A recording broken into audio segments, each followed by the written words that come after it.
ସାଙ୍ଗମାନେ ଆଜି ତୁମ ଆଖିର ତାରା ସିଲେଇରେ ଦେଖନ୍ତୁ ତରୁଣ ବବଲି ପାଟିରେ ହାତ ଦେଇ ପଚାରେ, କ'ଣ ଲୁଚେଇବାକୁ ଚେଷ୍ଟା କରୁଛ ବବଲି? ତମେ ହଲ୍ ଛାଡ଼ିକି ଏଠିକି କାହିଁକି ଚାଲି ଆସିଲ? ଆଉ ତମ ରିଷି ତମ ହାତର ମେହେନ୍ଦି ଦେଖିବା ପାଇଁ ଚାହୁଁଥିଲା, ତାହେଲେ କ'ଣ ହେଲା? ତମକୁ କ'ଣ ପଚାରୁଛି ପରା, ତମେ କ'ଣ ଲୁଚେଇବା ପାଇଁ ଚେଷ୍ଟା କରୁଛ? ବବଲି ନିଜ ପାଟିରୁ ତରୁଣର ହାତକୁ ହଟେଇ କୁହେ, କ'ଣ ତମେ ମୋ ପାଟିରେ ହାତ ଦେଲେ ମୁଁ ତମକୁ କେମିତି କହିବି? ଆଉ ସେମିତିରେ ବି ମୁଁ ତମକୁ କିଛି ବି ଲୁଚେଇବାକୁ ଚେଷ୍ଟା କରୁନି। ହେଲେ ମୁଁ ବୁଝିପାରୁନି, ଏତେ ସବୁ ହେଲା ପରେ ବି ବାରମ୍ବାର କାହିଁକି ମୋର ରାସ୍ତାରେ ଆସୁଛ?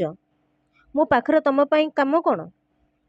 ଯାହା ପାଖରେ ତମ କାମ ଅଛି, ଯାହା ସାଙ୍ଗରେ ତମ ମ୍ୟାରେଜ୍ ହେବାକୁ ଯାଉଛି, ଆଉ ଯିଏ ତମ ନାଁରେ ତମ ମେହେନ୍ଦି ନିଜ ହାତରେ ଲଗେଇଛି, ଯାଅ।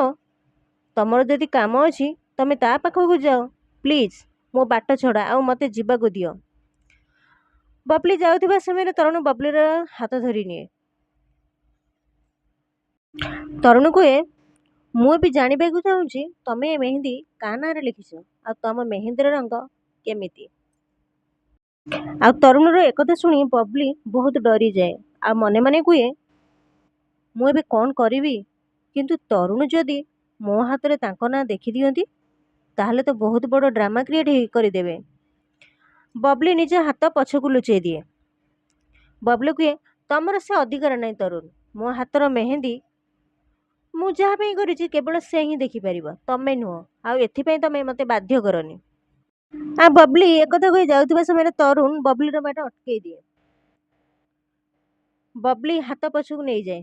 ତରୁଣ ବବଲିର ହାତ ଆଗକୁ ଆଣିବାକୁ ଚେଷ୍ଟା କରେ। ବବଲି କୁହେ, ଦେଖ ତରୁଣ, ମୋ ସାଙ୍ଗରେ ଏମିତି ଜବରଦସ୍ତି କଲେ କିଛି ବି ଭଲ ହବନି, କହିଦଉଛି। ତରୁଣ କୁହେ, କ'ଣ ହବ ସେ କଥା ତ ମୁଁ ପରେ ଦେଖିବି, ହେଲେ ମୋତେ ଏବେ ତମ ହାତର ମେହେନ୍ଦି ଦେଖିବାର ଅଛି। ବବଲି କୁହେ, ଆରେ ବଡ଼ ଅଜବ ମଣିଷ ତମେ। ଆଉ କାହା ଦୁଲ୍ହନର ମେହେନ୍ଦି ତମେ କ'ଣ ପାଇଁ ଦେଖିବ? ତରୁଣ କୁହେ, କାହିଁକି ନା ଏ ଦୁଲ୍ହନ ଦିନେ ମୋର ହବାର ଥିଲା। ତରୁଣ ବବଲିର ମେହେନ୍ଦି ଦେଖେ ତ ତରୁଣ ଲେଖା ଥାଏ। ଆଉ ତରୁଣ ଦେଖିକି ଆଶ୍ଚର୍ଯ୍ୟ ହେଇଯାଏ ଆଉ କୁହେ, ତା ମାନେ ତମେ ଏଇଟାକୁ ଲୁଚେଇବାକୁ ଚେଷ୍ଟା କରିଛ? ରିଷି ସାମ୍ନାରେ ଆଉ ସମସ୍ତଙ୍କ ସାମ୍ନାରେ ତମେ ରିଷିକୁ ମ୍ୟାରେଜ୍ କରିବାକୁ ଯାଉଛ, ଆଉ ତମ ହାତରେ ମୋ ନାଁର ମେହେନ୍ଦି, ଏଇଟା ତ ସମସ୍ତେ ଜାଣିଲେ ବହୁତ ବଡ଼ ପ୍ରୋବ୍ଲେମ୍ ହେଇଯିବ। ମୋତେ ଲାଗୁଛି କେହି ଜାଣିବା ଆଗରୁ ମୋତେ ହିଁ ଯାଇକି ସମସ୍ତଙ୍କ ସାମ୍ନାରେ କହିଦେବାକୁ ହବ। ହଁ। ତରୁଣ ଯାଉଥିବା ସମୟରେ ବବଲି ତରୁଣର ବାଟ ଅଟକେଇ ଦିଏ ଆଉ ତରୁଣ ପାଟିରେ ହାତ ଦେଇଦିଏ।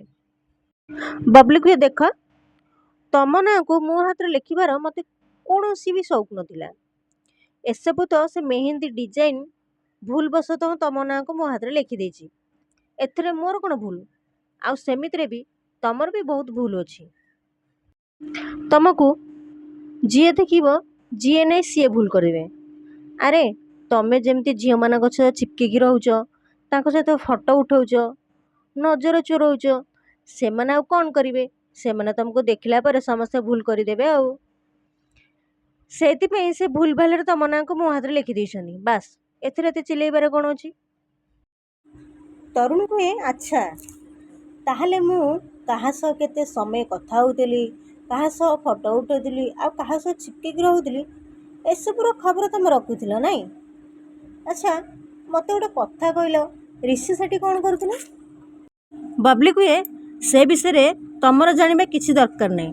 ତମେ ଯେଉଁମାନଙ୍କ ସହ ଫଟୋ ଉଠେଇକି ମଜା ନେଉଥିଲ, ସେମାନେ ଯାଇକି ପଚାର, ସେମାନଙ୍କୁ କେତେ ମଜା ଲାଗୁଥିଲା। ମୋ ପଛରେ କାହିଁ ପଡ଼ିଛ? ଆଉ ମୋ ହାତରେ ଯଦି ଭୁଲରେ ତମ ନାଁ ଲେଖା ହେଇଯାଇଛି, ତାହେଲେ ମୁଁ ତାକୁ ଲିଭେଇ ଦେବି। ଏଥିରେ ତମ ମୁଣ୍ଡ ପୁରେଇବା କିଛି ଦରକାର ନାହିଁ। ଆଉ ଏକଥା କହି ବବଲି ସେଠୁ ଚାଲିଯାଏ। ତାପରେ ତରୁଣ ବହୁତ ଜୋରସେ ହସିବାକୁ ଲାଗେ। ସାଙ୍ଗମାନେ, ଆପଣମାନେ ଯଦି ମୋ ଚ୍ୟାନେଲରେ ନୂଆ ଅଛନ୍ତି ତାହେଲେ ମୋ ଚ୍ୟାନେଲକୁ ସବସ୍କ୍ରାଇବ୍ କରିଦିଅନ୍ତୁ ଆଉ ଛୋଟିଆ ଲାଇକ୍ଟେ କରିଦିଅନ୍ତୁ, କାହିଁକି ନା ମୁଁ ଏଇଭଳି ଭିଡ଼ିଓ ଆପଣମାନଙ୍କ ପାଇଁ ସବୁଦିନ ଆଣିଦେବି। ଜୟ ଜଗନ୍ନାଥ।